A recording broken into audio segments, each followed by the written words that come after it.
Telephone ਤੁਸੀਂ ਕੰਨ ਨੂੰ ਪਸਾ ਕੇ ਜਨਾਨੀਆਂ ਨਾਲ ਗੱਲਾਂ ਕਰਦੇ, ਇਹਨਾਂ ਨੂੰ ਬੰਦ ਕਰੋ।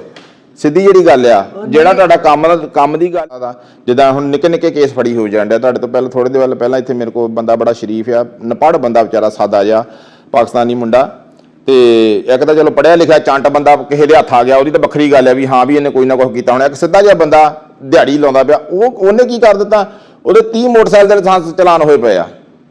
ਉਹ ਵਿਚਾਰੇ ਨੂੰ ਮੋਟਰਸਾਈਕਲ ਚਲਾਉਣਾ ਨਹੀਂ ਆਉਂਦਾ, 30 ਚਲਾਨ ਹੋਏ ਪਏ ਆ।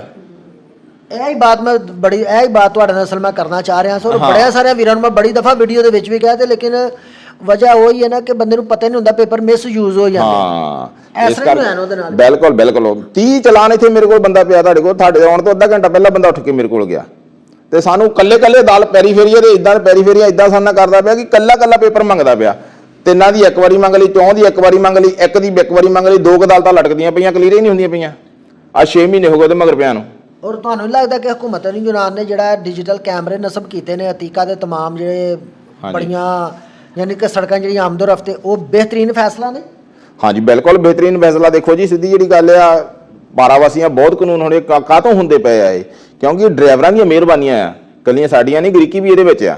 ਜਿਹੜੇ ਡਰਾਈਵਰਾਂ ਦੀਆਂ ਮਿਹਰਬਾਨੀਆਂ ਨਾਲ ਸਰਕਾਰ ਨੂੰ ਕੈਮਰੇ ਲਾਉਣੇ ਪਏ ਆ। ਮੈਂ ਦੇਖਦਾ ਪਿਆ, ਕੱਲ ਦੀ ਮੈਂ ਖਬਰ ਬੜੀ ਅਫਸੋਸ ਦੀ ਖਬਰ ਦਿੱਤੀ ਆ ਕਿ ਦੇਖੋ ਜਨਵਰੀ ਮਹੀਨੇ 'ਚ ਚੜ੍ਹਿਆ ਤੇ ਸਾਡੇ ਕੋਲ 14 ਮੌਤਾਂ ਹੋ ਚੁੱਕੀਆਂ ਸੜਕ ਦੇ ਉੱਪਰ, 14 ਮੌਤਾਂ ਹੋ ਚੁੱਕੀਆਂ। 7 ਇਦਾਂ ਦੇ ਬੰਦੇ ਮਰ ਚੁੱਕੇ ਆ ਜਿਹੜੇ ਰਮਾਨੀਆਂ ਦੇ ਵਿੱਚ ਗਰੀਕੀ ਸਾਡੇ, ਜਾਣੀ ਕਿ ਏਡੀ ਭਿਆਨਕ ਟੱਕਰ ਹੋਈ ਆ ਕਿ ਗੱਲ ਛੱਡ ਦਿਓ ਪਰੇ। ਤੁਸੀਂ ਟੱਕਰ ਦੇਖੋ, ਤੁਸੀਂ ਹੈਰਾਨ ਹੋ ਜਾਓਗੇ ਵੀ ਕਿੱਦਾਂ ਉਸ ਬੰਦੇ ਨੇ ਬੈਨ ਮਾਰੀ ਆ ਟਰੱਕ ਦੇ ਵਿੱਚ ਲੈ ਜਾ ਕੇ।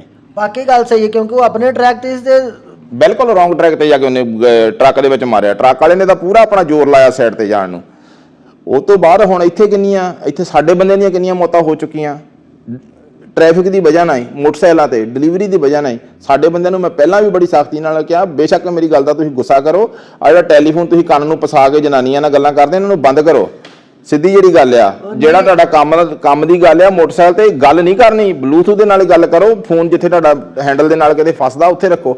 ਸਾਡੇ ਬਹੁਤ ਬੰਦੇ ਜਿਹੜੇ ਡਿਲੀਵਰੀ ਦਾ ਇਹ ਕੰਮ ਕਰਦੇ ਪਏ ਆ। ਕੱਲ ਨੂੰ ਤੁਸੀਂ ਤਾਂ ਇੱਥੇ ਜਾਂਦੇ ਆ ਮਾਰ, ਸਿੱਧੀ ਜਿਹੜੀ ਗੱਲ ਆ, ਲੇਕਿਨ ਜਿਹੜੇ ਤੁਹਾਡੇ ਮਗਰ ਬੈਠੇ ਆ ਉਹਨਾਂ ਨੂੰ ਬੜੀ ਬਿਰਤਾ ਪੈਂਦੀ ਆ। ਲੇਕਿਨ ਕਿਸੇ ਨੂੰ ਵੀ ਆਖੋ ਨਾ ਯਾਰ ਤੂੰ ਫੋਨ ਤੇ ਲੱਗਿਆ ਤਾਂ ਉਹਦਾ ਨਹੀਂ ਯਾਰ ਇੱਕ ਪਾਰਾਗਿਲੀ ਵਾਲੇ ਦਾ ਫੋਨ ਆ ਗਏ ਤੇ ਅਰਜੈਂਟ ਹੈ, ਤੇ ਜਨਾਨੀਆਂ ਨੂੰ ਮੰਨਦੇ ਹੀ ਕੋਈ ਨਹੀਂ।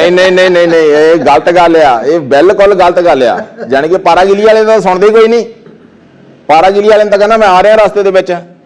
ਅੱਛਾ, ਜਿੰਨੇ ਵੀਰ ਭਰਾ ਵੈਸੇ ਤੁਸੀਂ ਡਿਲੀਵਰੀ ਦਾ ਕੰਮ ਕਰਦੇ ਹੋ ਯਾਰ, ਤੁਹਾਡੇ ਅੱਗੇ ਰਿਕਵੈਸਟ ਹੈ, ਤਰਲਾ ਮਿੰਨਤ ਸਮਾਜੋ ਜੋ ਮਰਜ਼ੀ ਸਮਝੋ, ਲੇਕਿਨ ਕਮ ਸੇ ਕਮ ਆਪਣੀ ਜਾਨ ਦਾ ਖਿਆਲ ਕਰੋ। ਆਪਣੇ ਵਾਲਦੈਨ ਨੂੰ ਵੇਖੋ ਯਾਰ, ਇੱਥੇ ਪਰਦੇਸ ਹੈ ਤੇ ਵਾਲਦੈਨ ਵਾਸਤੇ ਬੜਾ ਮੁਸ਼ਕਲ ਹੁੰਦਾ ਹੈ ਜਵਾਨ ਬੇਟੇ ਦਾ ਜਾਂ ਕੋਈ ਘਰ ਦਾ ਜ਼ਿੰਮੇਦਾਰ ਬੰਦਾ ਹੈ ਤੇ ਉਹਦਾ ਜਨਾਜ਼ਾ ਆਪਣੀ ਕੰਧਿਆਂ ਤੇ ਚੁੱਕ ਕੇ ਤੇ ਉਹਨੂੰ ਕਬਰ 'ਚ ਉਤਾਰਨਾ ਬਹੁਤ ਜ਼ਿਆਦਾ ਮੁਸ਼ਕਲ ਕੰਮ ਹੈ। ਤੇ ਕਮ ਸੇ ਕਮ ਖਿਆਲ ਕਰੋ ਯਾਰ, ਤੁਹਾਡੇ ਅੱਗੇ ਇਹ ਵੀ ਇਲਤਜਾ ਹੈ।